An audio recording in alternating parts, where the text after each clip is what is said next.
Assalamualaikum warahmatullahi wabarakatuh. Halo semuanya, perkenalkan kami dari Universitas Sultan Agung Tirtayasa dengan jurusan BVTA Angkatan 2023. Hari ini kami akan diskusi terkait mata kuliah yang kami ambil yaitu Ilmu Kerja Bahan Bengkel dengan materi yang kami ambil yaitu logam. Sebelumnya perkenalkan, di sini ada anggota kelompok dengan saya sendiri Rafika Deviana dengan NIM 2283230064 dan di samping kanan saya di sini ada anggota kelompok saya. Yang pertama ada Nabil dengan NIM 2283230049.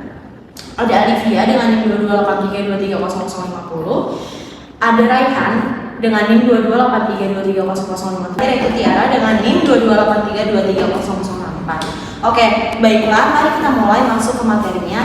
Di sini ada definisi logam yang akan dipresentasikan oleh teman saya yaitu Nabil. Kepadanya dipersilakan. Logam didefinisikan sebagai unsur kimia yang mempunyai sifat-sifat liat, kuat, keras, penghantar listrik, dan penghantar panas, mengkilap, dan pada umumnya mempunyai titik cair yang tinggi. Logam yang kami bahas kali ini ada dua jenis. Untuk pembahasan dari logam sendiri akan dibahas oleh teman saya yaitu Rehan. Oke, jadi kali ini kita membahas tentang logam fero dan non fero.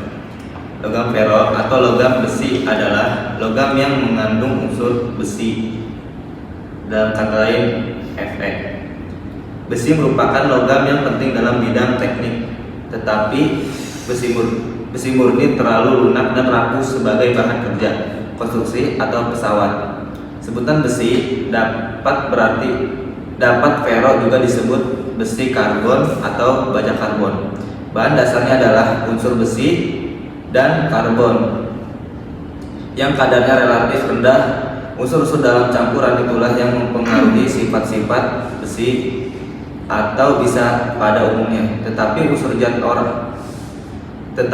zat arang yang paling besar pengaruhnya terhadap besi atau baja, terutama kekerasannya.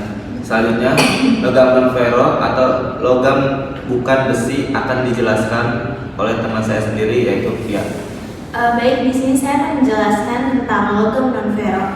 Di mana logam non-fero atau logam bukan besi adalah logam yang tidak mengandung unsur besi, di mana logam non-fero murni kebanyakan tidak digunakan begitu saja tanpa dipadukan dengan logam lain, karena biasanya sifat-sifatnya belum memenuhi syarat yang diinginkan, kecuali logam non-fero murni, platina, emas, dan perak tidak dipadukan karena sudah memiliki sifat yang baik, misalnya ketahanan kimia dan daya hantar listrik yang baik serta cukup kuat, sehingga dapat digunakan dalam keadaan murni. Tapi karena harganya mahal, ketiga jenis logam ini hanya digunakan untuk keperluan khusus, misalnya dalam teknik proses laboratorium di samping keperluan tertentu seperti perhiasan dan sejenisnya. Logam non-fero juga digunakan untuk campuran besi atau baja dengan tujuan memperbaiki sifat-sifat baja.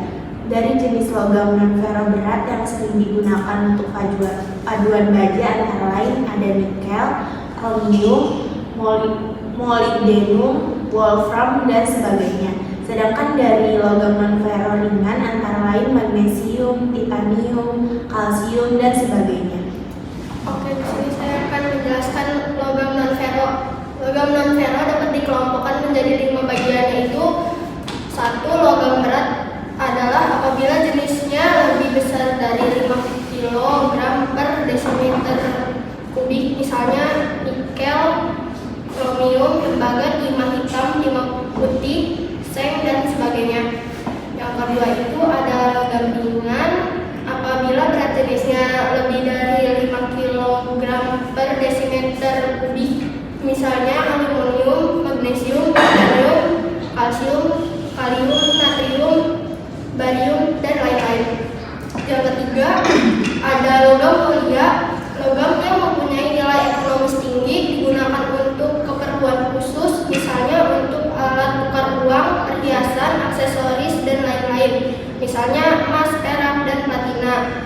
Yang keempat ada logam refraktori atau logam tahan api. Logam tersebut biasanya digunakan sebagai unsur paduan untuk alat-alat listrik, silinder lain pada motor bakar, torak, dan alat-alat lainnya yang memerlukan ketahanan panas, misalnya wolfram, molybdenum, titanium, dan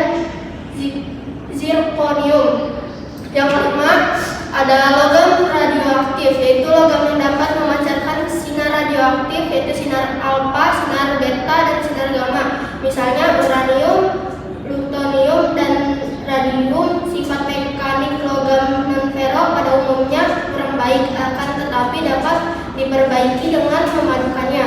Kebanyakan dari logam non-fero adalah tahan korosi karena adanya lapisan oksida yang kuat, sedangkan beberapa logam non-fero mempunyai daya menghantar listrik dan daya menghantar yang baik. Oke, selanjutnya dari semua jenis logam dapat digolongkan menjadi logam murni dan logam paduan. Logam murni sendiri artinya adalah logam yang tidak dapat dicampur dengan logam lain atau unsur lainnya. Nah, di sini ada sifat-sifat dari logam murni itu sendiri. Yang pertama, kadar kemurniannya ini adalah 99,9%. Yang kedua, kekuatan tariknya rendah. Yang ketiga, titik leburnya tinggi. Yang keempat, daya hantar listriknya baik. Dan yang terakhir, daya tahan terhadap karet itu juga baik. Nah, selanjutnya, logam paduan artinya adalah logam yang dicampur dari dua macam logam atau lebih dalam keadaan cair. Logam paduan ini dikelompokkan lagi menjadi dua, yaitu logam berat dan paduan logam ringan. Di antara paduan logam berat yang kita kenal antara lain kuningan atau loyang, perunggu, paduan nikel, paduan seng, dan sebagainya. Sedangkan pada paduan logam ringan yaitu bisa dicontohkan seperti aluminium, magnesium, dan titanium. Nah, sifat-sifat dari paduan logam sendiri itu adalah yang pertama, kekerasan dapat ditingkatkan dari kekerasan logam asalnya. Yang kedua, kekuatan tarik dapat diperbesar. Yang ketiga, daya pemuaian dapat dikurangkan. Dan yang terakhir, titik lebur dapat diturunkan atau dinaikkan dibanding logam-logam asalnya. Selanjutnya adalah pembahasan logam yang akan dijelaskan oleh teman saya, yaitu Nabil.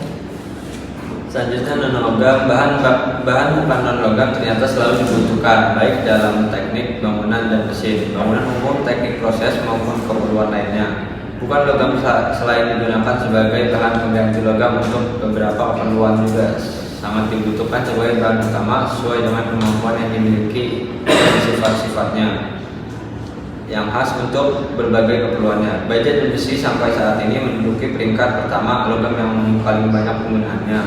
Besi dan baja mempunyai kandungan unsur utama yang sama, yaitu Fe. Hanya kadar karbonal yang membedakan besi dan baja. Penggunaan besi dan baja dewasa ini sangat luas, mulai dari peralatan yang sepele seperti jarum, peralatan rumah tangga, peralatan kantor, peralatan transportasi, sampai dengan alat-alat dan mesin berat. Besi adalah logam yang berasal dari biji besi tambang yang banyak digunakan untuk kehidupan manusia sehari-hari, dari yang bermanfaat sampai yang dengan kerusakan. Dalam tabel periodik, besi mempunyai simbol Fe dan nomor atom 26. Besi juga mempunyai nilai ekonomis yang tinggi. Selanjutnya, baja akan dijelaskan oleh teman saya, Via. Jadi baja adalah paduan logam yang tersusun dari besi sebagai unsur utama dan karbon sebagai unsur penguat. Unsur karbon inilah yang banyak berperan dalam peningkatan performa.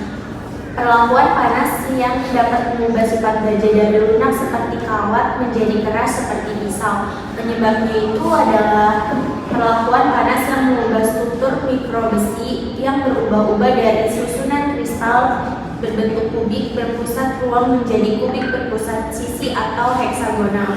Dengan perubahan struktur kristal, besi ada kalanya memiliki sifat magnetik dan ada kalanya tidak.